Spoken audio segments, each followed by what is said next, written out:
Okay, when I was making this video, I had maybe 30 subs on the channel and barely any comments or suggestions about what to do next. But now I see that many of you loved my over-analyzed Wonder Weapon ranking video, so for those of you who wanted something similar, you may be disappointed with this video. I just can't think of any way to make a map ranking video objective, so instead, I tried to make it as entertaining as possible. But I've been given some great ideas for future zombie analysis videos, so stay tuned for those. With that being said, I hope you all enjoy the video. Maps. There are many of them. Some are excellent, and some are dog shit. But who's to say which is more or less great than another? Well, you're looking at him. I'll be going up the list of maps from F tier to S tier, so without further ado, let's jump in. And first off, we have Nacht, the first map. Now before you defend it, have you actually played the map recently? Cause holy shit, it's so slow. You can probably boot up this map, go complete 3 other maps, then come back to this one and you will realize the zombies haven't even spawned yet. If you defend this map, it's purely based on your weird nostalgia and nothing else. There are no perks, there's no goals, and there's no fun to be had. F tier. Oh, for God's sake, hurry up! Yeah, thanks for that. Yeah, nah, it's all good. Alright, time to talk about Die Rise. So, if Nacht was bad because it's overly lackluster, Die Rise is bad because nothing works. Everything that is put in this map is garbage. It's hard to start shitting on a map like Die Rise because I really have no idea where to start. Maybe it's the layout that makes you want to tear your hair out, or possibly it's the fact that at every turn, there's a nice little spot for you to fall and die. The Easter egg is about as fun as inflamed hemorrhoids. There are also these armored zombies that just have more health. They really don't serve a purpose other than making the map worse. And the perks are annoying because it seems like the elevators just have a vendetta against me, and same goes with the Pap, the slippery bastard. The only reason it's above Nacht is because there is some gameplay to experience, but that's it. So I think it's fair to say that Die Rise is F tier. Now Shi No Numa just barely qualifies for D tier. Most people dislike it, some people hate it. Yeah, it's okay, kinda, I guess, it's alright. It's got some good, like this spinny thing. It's called the flogger. But it has a lot of bad too, like this sticky stuff. And this sticky stuff over here. And there's a lot of sticky stuff. Shi No Numa is like if Nacht had a slight glow up, but still had the same old boring personality from before. All that being said, we can all agree that Shi No Numa fits snugly in D tier. I like Verruckt. I really do. I think the atmosphere is perfect, and the environmental storytelling is top notch. However, it suffers from something that many early maps suffer from.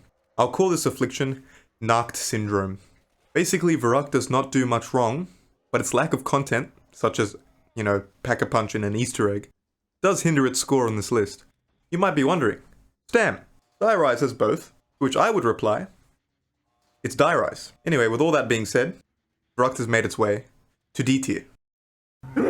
What's going on? Is this normal? Yeah, no, does this normally happen? Holy shit, it's gone nuts. Completely normal, that's fine. Now, for a map with a nickname like TranZit, you would expect it to get a low score. Well, here we are at 5th lowest spot. TranZit, just like Die Rise, has a lot of bad and irritating gameplay injected into it. These include denizens, fog, lava, the jet gun, the bus, the turbine, shitty electric trap, biddable power, buildable pack-a-punch, the bank door, explosive zombies. So playing this map solo is a nightmare. But all that poo gets transferred into fun chaos when playing with 3 other mates. So it's not all garbage. D tier.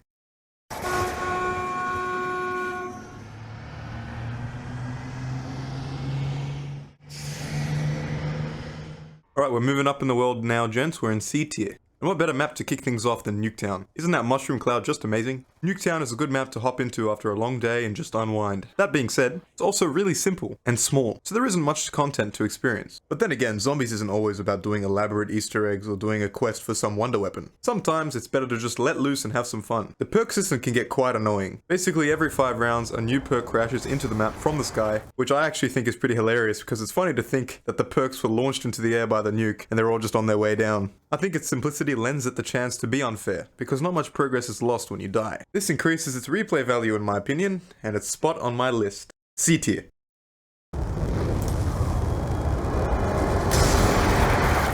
Black Ops 1's 5 was a creative and interesting take on the zombies formula.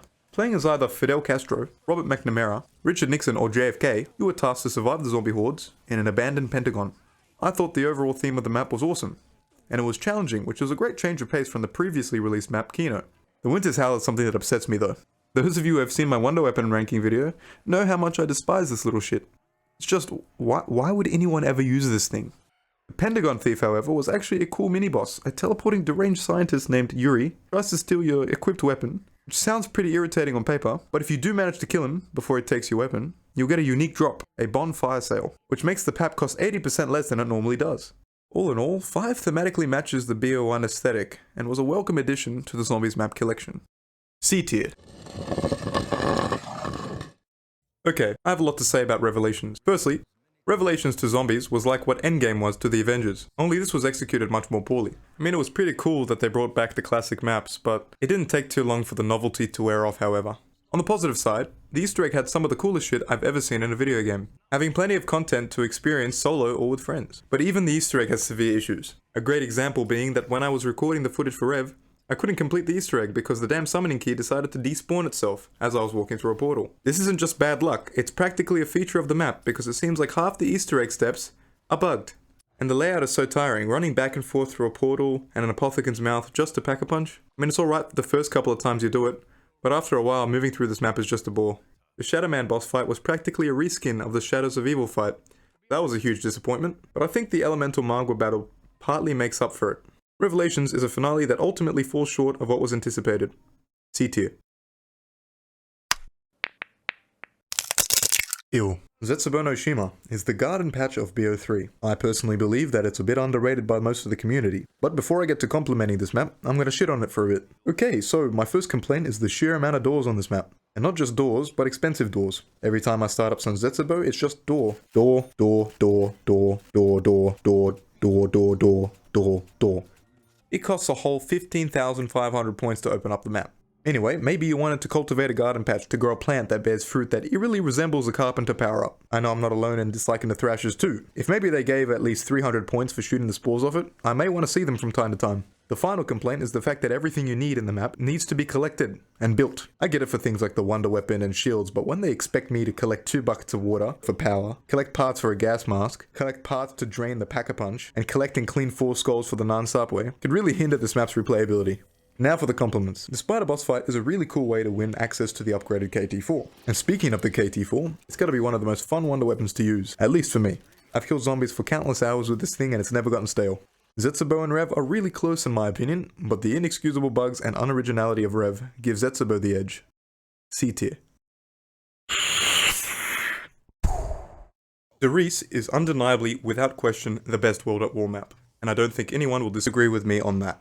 But where some might disagree is its placement on the list. The Riese is one of the most replayable maps in the catalogue in my opinion. I think that's due mostly in part to its clean, easy to understand layout. There's a small quest to open Pack-a-Punch, and there's also a really short hide and seek Easter egg that doesn't really reward you with anything but an achievement and some lore, but it's still pretty cool I think. Where my praise starts to fall off is with the Wonder Waff. Basically, in World at War, if you zapped yourself with this gun, you lose your jug, but the perk icon stays.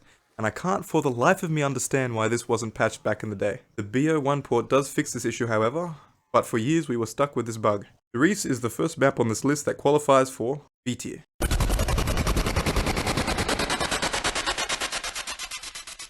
Okay gents, welcome to your childhood. Kino Der Toten is probably the map that introduced you to zombies. It's very similar to Der Riese in nature as it's a small and replayable survival map. However, I believe it's slightly better solely due to the Thunder Gun, which has the bonus of not stealing your jug. The map overall is also easier, with all the area around the stage to train. Kino is an iconic map that anyone can enjoy, but its simple nature means that I can only go as far as giving it B tier.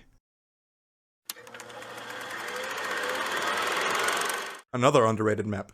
Shangri. Man, it seems like the community has something against these jungle maps. I don't understand the hate surrounding Shang. Sure, it has some elements that are less than stellar, but most of the map I think is really fun. Okay, playing this on public matches is awful because of the way PAP works, but it also has one of the coolest and powerful wonder weapons ever, the baby gun. Also, the map has so many shortcuts to different areas and rooms. First, you have 2 water geysers that bring you up to the surface, a minecart that links both sides of the map, and a water slide that links the bridge area to the cave under the minecart. This amount of quick navigation makes traversing the map really easy and enjoyable. My biggest gripe with the map is the changing mud path area, because depending on RNG, you might just get redirected back into the horde you were running from.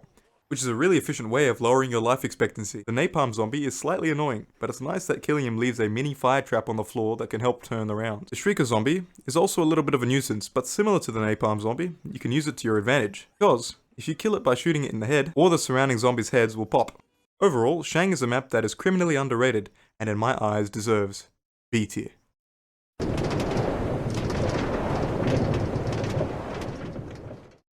Ascension was the first DLC map to come out for BO1, and is probably the easiest map of all time. The map is based in a Soviet cosmodrome during the 1960s. I'm gonna be honest here, there is only one thing that I think is lacking on this map, and that is the Easter egg. It is technically the first proper Easter egg, so it makes sense that some of the steps were dumb as fuck. Like the step where you have to shoot the shit out of Gersh to turn into a blob of light on the floor. Yes, that's the step. And what do you get for completing this Easter egg? A 90-second death machine, which has got to be the shittest reward for anything ever. I will admit though, Samantha screaming "come find me" at the end of the egg was pretty cool. Another thing I wanted to mention was the hellhounds from Kino are replaced with space monkeys in this map, and their job is to gun it to the nearest perk machine to steal that perk from you. Completing this round flawlessly, which basically means none of the perk machines were touched, will reward you with a free perk drop. Ascension to me feels like a considerable step forward from Kino and 5. B tier.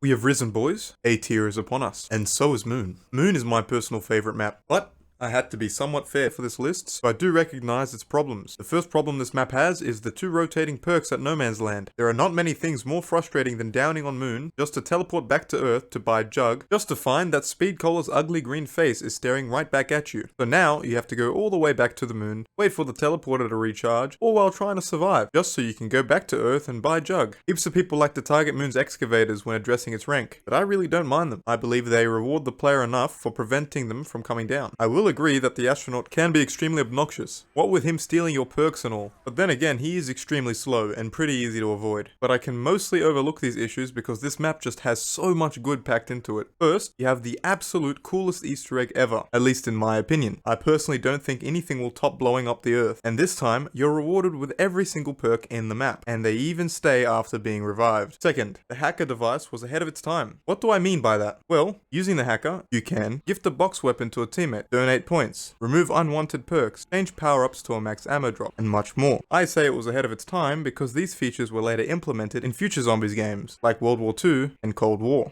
Third, the wave gun is awesome, and fits the theme of Moon perfectly. The dings the zombies make when they pop never fails to put a smile on my face. Moon was an excellent finale to the second installment of Zombies, and deserves to be the first candidate for A tier.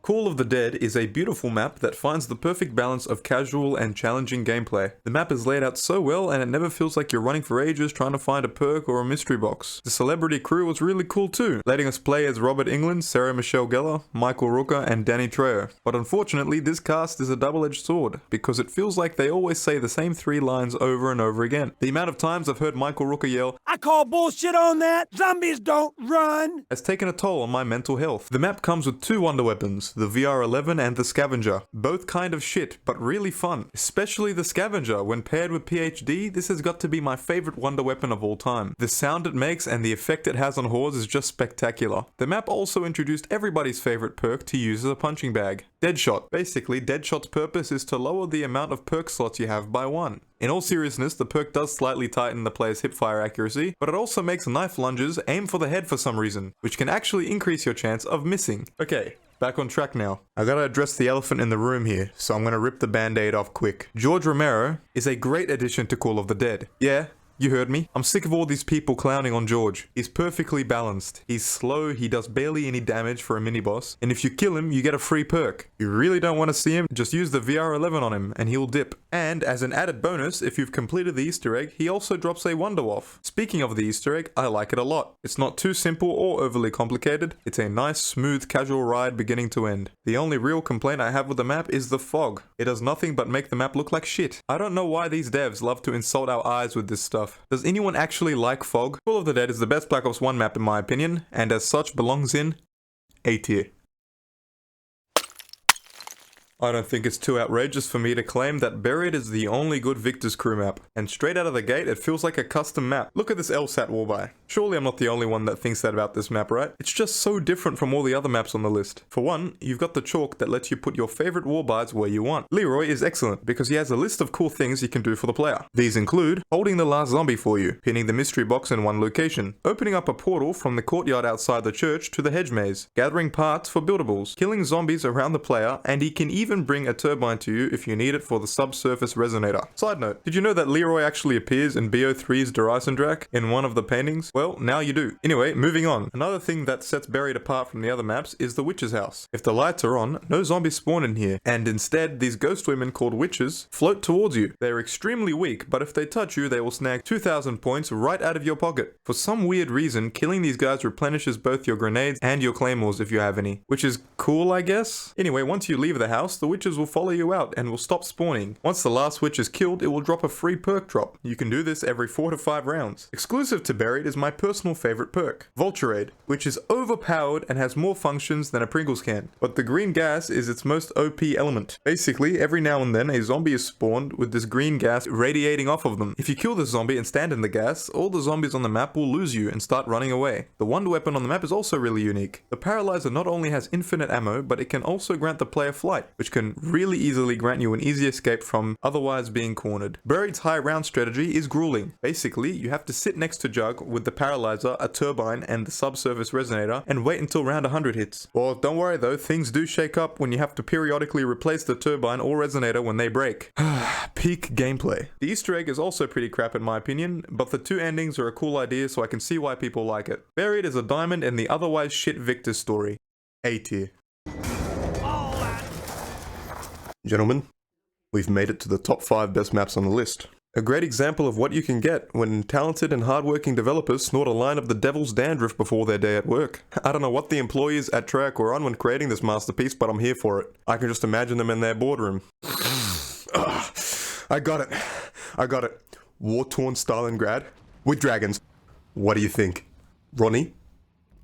You're a goddamn genius. Gorod is a blast. The action rarely ever slows down, and the map is really challenging, but in a good way. The map is relatively tight and hard to train in, but it's not as ridiculously difficult as, say, Verruckt for instance. The wonder weapon, the Raygun Mark III, complements the map perfectly, because for most of the Easter egg steps, the Gersh Blob step in particular, this gun is an instant win card. I guess the animation going to Pack-a-Punch can be quite annoying after the 20th time you've seen it, but the wings pretty much solve that issue. Problem is, you have to ride the dragon at least 3 times to acquire them. The mini-bosses on the map are surprisingly squishy. I never find myself struggling to kill a Mangler or Valkyrie. The specialist weapon of the map is awesome. The Gauntlet of Siegfried, or however you pronounce it, is a glove with a baby dragon perched on top that's capable of burning zombies like a flamethrower, and punching the ever-living shit out of them. Occasionally, the dragons flying around the map will decide to breathe fire on the floor, which if badly timed can cause a few pretty unfair downs. But the shield hard counters this fire, so it's not really a big deal. Finally, I wanted to praise the boss fight on this map. Holy shit. Are you guys seeing this? You fight that bastard dragon that's been bugging us for so long. Damn, but this fight is pretty easy. I mean, oh well, I guess it looked pretty cool. Holy shit, we're fighting a giant mech. What the hell is going on? Yeah! Woo! S tier. Origins is, from what I can tell, the fan favorite map. In almost every list, it seems to be number 1. A very respectable opinion indeed. But I am not most people. Origins was the finale to the BO2 Zombies saga, and to say it finished with a bang would be an understatement. This map has everything you would ever want in a great zombies experience. Excellent wonder weapons, engaging story, challenging mini-bosses, and a simple layout. Every player has the opportunity to make their own staff with different strengths and weaknesses, so it never feels like one person has all the power in the world and everyone else is struggling. Except the lightning staff, that has no strengths, and I pity the fool that is forced to use this one. The Panzer Soldat is extremely powerful, packed with heavy armor, a flamethrower, a jetpack, and a grappling hook. This guy was basically engineered to make you his bitch. I would argue he arrives on the map a little too early, but if you know what you're doing, he really isn't that much of an issue. The 3 giant robots that trample the place are a spectacle. I just love cool shit like this. It makes the whole experience that much better. The Easter egg is really fun to do solo or with your mates, and retrying it in an attempt to shave a couple minutes off your time is is pretty enjoyable. A lot of people complain about the mud on the map, but it really doesn't bother me at all. Most of the ground has solid planks or walkways to use to avoid the mud, and Stamina pretty much fixes the problem as a whole. A very minor issue I do actually have is the generators, more specifically when they get attacked. It's sometimes a good thing, because you get rewarded with a max ammo if you successfully fend off the attackers. But when I'm trying to do one of the million things on the map and that siren goes off, it does somewhat grind my gears. Origins is almost perfect and is the 4th highest ranked map on this list. S tier. Mob of the Dead. A lot of people are getting their angry comments ready because I didn't put this at number 1, but hopefully my explanation is enough to help you understand my reasoning. There is only one thing that I believe stops this map from achieving 2nd or even 1st place, and that is mainly the high round experience, which is a nightmare. Look, maybe it's me, but getting to round 100 on Mob consists of training zombies while using the Hell's Redeemer, waiting for the acid trap to recharge, using said acid trap on the Horde, and repeating the same process hundreds of times. I understand that extreme high rounds are not exactly what makes a map good, but I prefer it if the map gives me the option to do so. Also, it would be nice if Stamina Up was on this map to counteract all the running around. Anyway, pretty much every other thing on this map is done flawlessly. The Blundergat and Acid Gat are extremely fun to use and fits the Alcatraz prison theme perfectly. The Afterlife system, which simultaneously replaces Quick Revive and the Power Switch, was an excellent design choice. The player cast voiced their roles amazingly, and every character is enjoyable to play as. Going through the Easter egg is really simple, but extremely engaging, thanks to the setting and the aforementioned cast. And how the game makes the players fight each other in the end was a really cool idea. The map also includes Brutus, a large zombie warden that can lock up perks and mystery boxes, placing a 2,000 point fine on them. I believe he shakes up the gameplay just enough to keep it from being stale. Electric Cherry was also introduced, which pairs perfectly with the Blundergat's extremely frequent reload. And how could I forget building and riding the plane to the Golden Gate Bridge to access Pack-a-Punch? Mob of the Dead was the map that broke the cycle of shit zombies maps. S tier. In 2nd place, we have Der Eisendrache. I know praising BO3's maps is overdone and cliche and whatever, but there is a reason for it. In my mind, they're just the most realized maps, and Der Eisendrache is no different. I view this map very much like I view Origins, except with the minor inconveniences snipped away. No more generators, no more mud, just a smooth experience all the way through. Many people frequently whine about the map's difficulty, or rather lack thereof, but I believe the map is just hard enough where it's fun, and easy enough to where it doesn't make me want to punch a hole through my monitor. The Panzers have been upgraded from Origins to now have shock charges, and I don't know if it's just me, but they seem to be running scripts or something because these guys never seem to miss me. Another thing upgraded from Origins is the bows. In my opinion, the bows are just much more powerful and way cooler than the staves were. And this time, all the bows are just as powerful as each other, so no one is left with a useless, awful piece of worthless shit. The layout is very streamlined and easy to get used to. The Wonder Spheres and 115 conversion thingy, I never hear the last thing that guy says, make traversing the map a breeze. The Easter egg is also great. It has absolutely no RNG and takes on average about 50 minutes to complete. The boss fight is a considerable challenge too, especially when the panzers start coming in, and the player is rightfully rewarded with all the perks upon completion. The Eisendrache is a perfect map. There is nothing wrong with it in my eyes, so you might be wondering why it isn't first. Well, that's because the map that is first is also perfect, but I prefer the theme of that one over this one. S tier.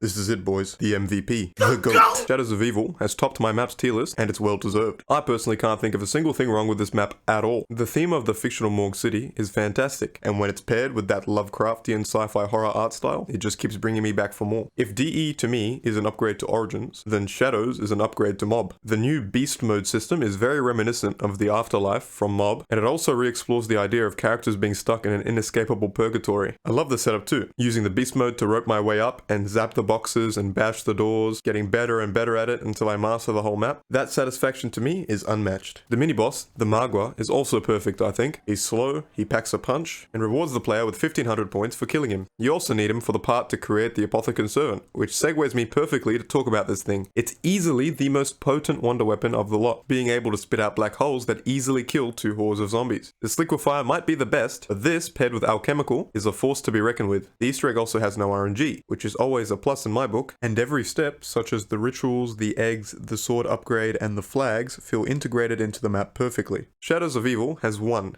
securing first place on my list. S tier.